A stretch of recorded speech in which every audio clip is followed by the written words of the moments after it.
So Teddy Roosevelt was a president who wanted to be a world leader and wanted everyone to pay attention to him and listen to him. And to do that, he actually went around the world in a couple different spots and helped countries make peace. Japan had fought a war with China during this time period called the Sino-Japanese War.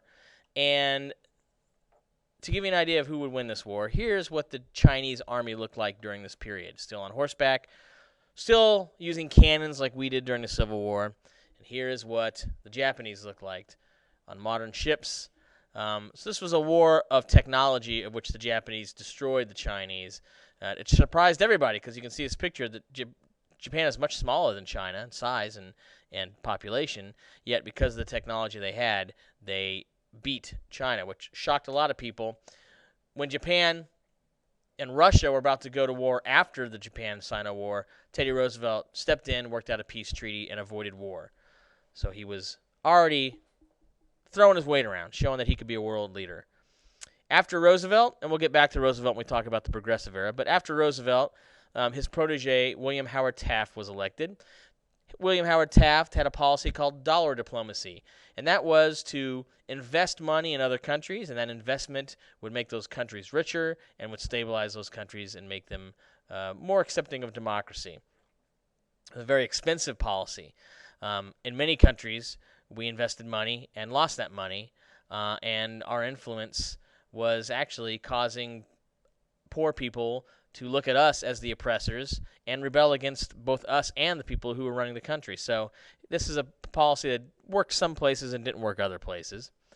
Lots of Americans began during this period when we were having lots of revolutions in Central and South America and the Caribbean, began to disapprove of imperialism altogether. It seemed to be very expensive and didn't seem to work very often. In Mexico, there was a revolution. There was a dictator supported by the United States that was forced to resign.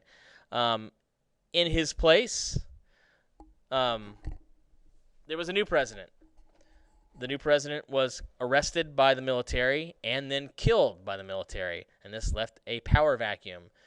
President Wilson wanted the Mexicans to have elections. They weren't really ready for elections. They had had dictators before that, and a dictator doesn't get elected usually. So Wilson's efforts to force a democratic election sort of backfired on, and there's President Wilson, sort of backfired on him because the country was super divided between those who wanted democracy and those who didn't want democracy. In Veracruz, which is a coastal town on the Atlantic side of Mexico, in Veracruz there was some unruly sailors who were on leave. They were arrested, and Wilson, some say overreacted, sent the Navy down to get those sailors and occupied, military occupation of the city of Veracruz.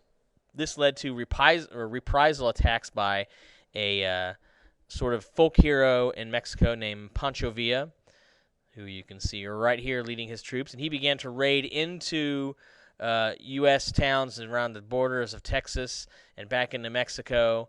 Mexico eventually did create a constitution, but this invading of Mexico by Wilson, this Pancho Villa attacks on Americans, it really left a sour taste between the Mexican officials and the United States officials, and there were really bad relations between the two. All